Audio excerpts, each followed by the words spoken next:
I'm Sue the gardener, and welcome to this beautiful summer day. We are in February, which is late summer, and it is so lovely to see the sun. It's been a bit shy this summer. As a result, the plants they're not where they should be in normal years. The general consensus is we're running about a month behind. So long as we get the months at the other end, I'm quite happy with that. So hoping for a Indian summer. But that doesn't mean there hasn't been things going on in the garden. Come and have a look. Let's do a wee quick update and see what's going on in my summer garden. Come with me, come on, let's go and have a look. Now the corn is nearly ready, but not quite. You can tell normally when the silks go brown. And they're starting to go brown, but there's still a bit of green in there. So it's not brown enough yet.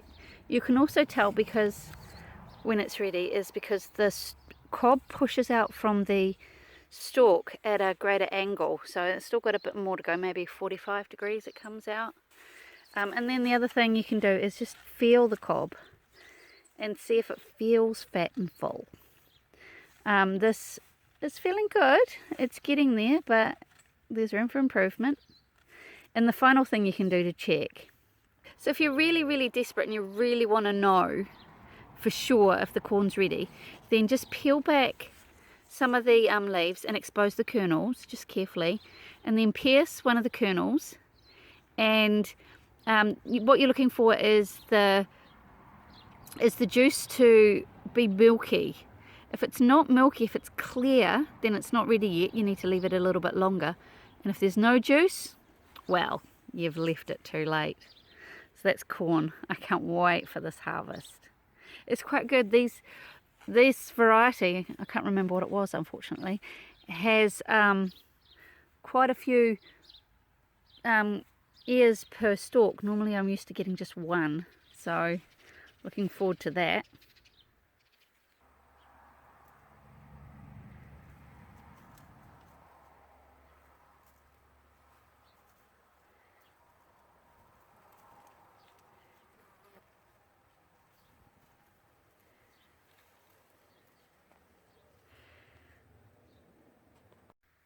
Now the tomatoes are okay.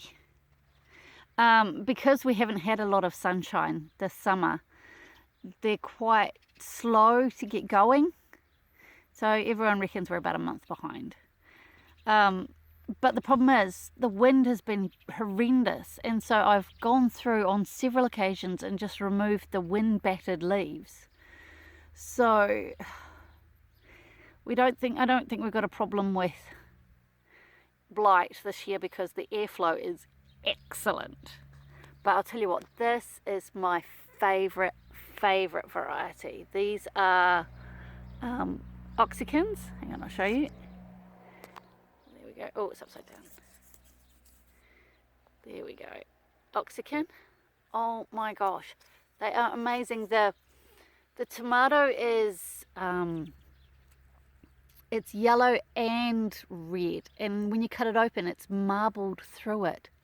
It's got great, it's a meaty tomato like a beefsteak, but there's enough juice to give it a lovely flavour, and oh, it's just delicious. It is one of my favourites, and it will become a permanent fixture in my garden for a long time.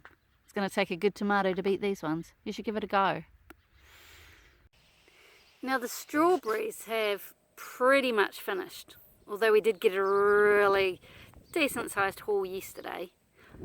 I can only show you a photo because it's been long since gobbled up. Check these out. Yum, eh? Now the thing is, now that it's coming towards the end of the strawberry season, we're getting a lot of Grand Central Station stuff going on here. There is runners everywhere. They're just running all over the place. Now what you can do with them is, okay, so what you can do is get a runner like this one here, and as you can see underneath, roots are starting to form, but And so get a pot of your favourite potting mix and just lay it on the top. Pin it down with some kind of, you know, like a metal pin, or just put weight on it, whatever you need to stop it, so you get good contact with the soil. And then when you get a good root structure coming out from underneath, then you just snip it off from the plant and you've got healthy strawberry plants. It's a bit of a faff, but you could do what I do, is just leave them where they are, and the roots grow, they soak into the soil. And then what I normally do, because I have 3 strawberry beds, 2, 3, and so this bed I'm sitting in front of here is my 3-year-old bed. I've got my 2-year-olds in the middle and the 1-year-olds at the end. And so these 3-year-olds, they'll be past their best next year. They won't be as prolific as they have been in previous years. So I'll take the runners from this bed and maybe a few more if I need to from those ones. And when the time comes, I'll empty this bed and throw out, as much as it pains me, I'll throw out these strawberries and replace this bed with runners. And then it becomes my 1-year-old bed. And the 2-year-old bed will be now the 3-year-old bed, and blah, blah, blah. And so that way I have continuous recycling of fresh strawberry plants, and that will keep my supplies really good. These plants are actually all progeny from plants I started in a pot when I lived in the city 12 years ago. So I just had half a dozen plants in a pot when we lived in the city, and now I have all of these. And it's a great way to make sure that your stock is always fresh, so you get the best harvest, because who doesn't love strawberries? And I hope these will actually give me a little bit of a harvest before the season finally ends. And that's strawberries for you. Look at the delightful colours on this. This is my mountain corn, and the tassels are now falling onto the silks, and even the silks are so pretty. I do have quite a severe case of rust in the leaves, but it is what it is. It's late season, I'm over it. It's a great season for butternuts. Look at the size of this one. He's huge. There's another big one over there. Yum. Some of the beds are starting to have a few gaps. This is the sign that summer is closer to being on the way out than it was in the beginning. I'm going to have to plan my winter garden very soon. I'll let you know what I decide to do. Quite pleased with this lot. There's 2 Savoy cabbages there, and they're pretty much ready now. And unless we eat cabbage every day for a week, I'm sure my family will not be impressed. So I'm actually thinking I might have a go at making kimchi with this, with one of these. So I'll let you know how I get on. I might even bring you with me on the kimchi journey, because, well, it's supposed to be really good for you. And it tastes nice. And so that's the garden.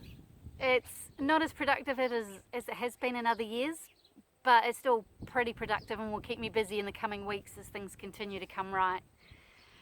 But oh my gosh, it's very, very hot out here.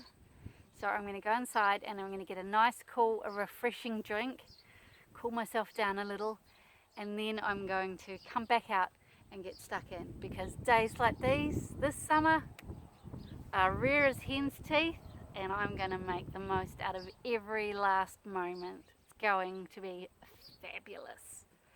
Gardening in the summer, my favourite time of year. Well, apart from spring when you're planting all those seedlings. Yes, gardening at any time, yeah, it's a wonderful time. Thanks so much for watching. Come again soon. Maybe we'll do that kimchi. What do you reckon? Okay, take care and have a lovely week. Bye bye.